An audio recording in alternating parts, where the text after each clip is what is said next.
fuel to burn. The trees not being healthy are going to burn faster and quicker. I'm not going to go into this particularly, and the last thing I'm going to say, I'm going to talk about our honeybees.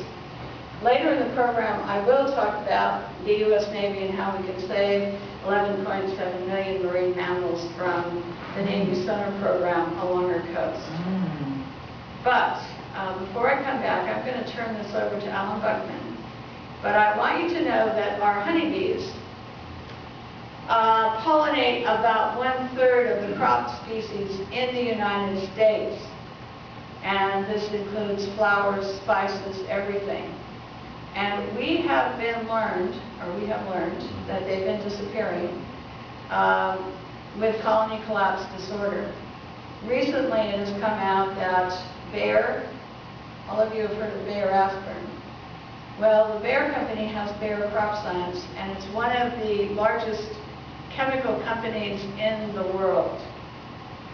Bayer Crop Science produced a new chemical back in the early 2000s called neonicotinoids. And they even admit on their label that neonicotinoids have a detrimental effect on honeybees. And recent studies show that some of this colony collapse disorder, they believe, is caused by these pesticides. I'm sorry, it's an insecticide to be technically correct.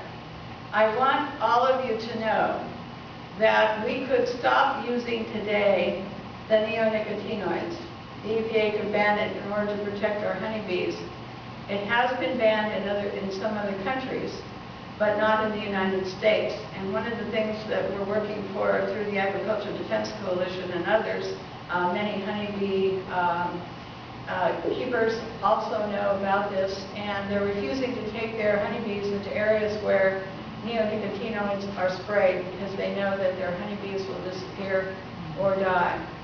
So I want all of you to know that we can always take an action to say no to any of this, but we have to know about it first and understand that you have to separate out fact from fiction, beliefs from other things, and that if you take the information, and everything I have said here today, I have backed up with government documents, university studies, other research. It has taken me, there's 40,000 documents I have put online. There's 40,000 documents I have put online. Pictures, videos, government studies, university studies, documents. All of it was online, and I put it in different categories so that you can look at this for yourself. You can see the labels. It took me 10 years of my time to find a website that could hold all the data, and it's not all there yet, more's coming all the time. And other people are helping with the research. But I want you to know that without your honeybees, you wouldn't have the flowers and the fruits and the vegetables and the apples. There's no way to hand pollinate. If we don't preserve the least among us for our future, we won't eat on our plate all the things that we enjoy today. You're going to live a nice diet of rice and some things that don't need pollination.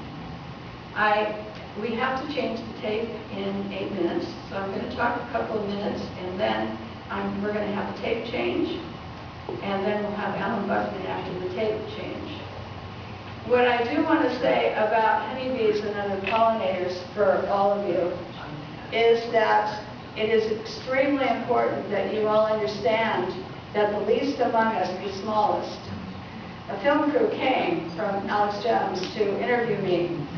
And they were young men who had never, they were city slickers. They had never been raised outdoors on a farm or anywhere that they would ever see a honeybee. And they couldn't believe that the honeybees in the hives on the ranch I took them to were only, so big. And that it took hundreds of them to pollinate one flower, going from flower to flower.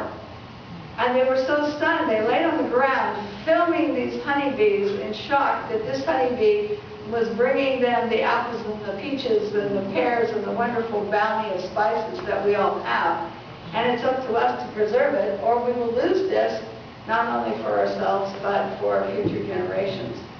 So with that, there's going to be a tape change. There'll be a brief break for just a couple minutes while the change goes. And then I'm going to have Allan Buckmann come up, and he's going to take us from there.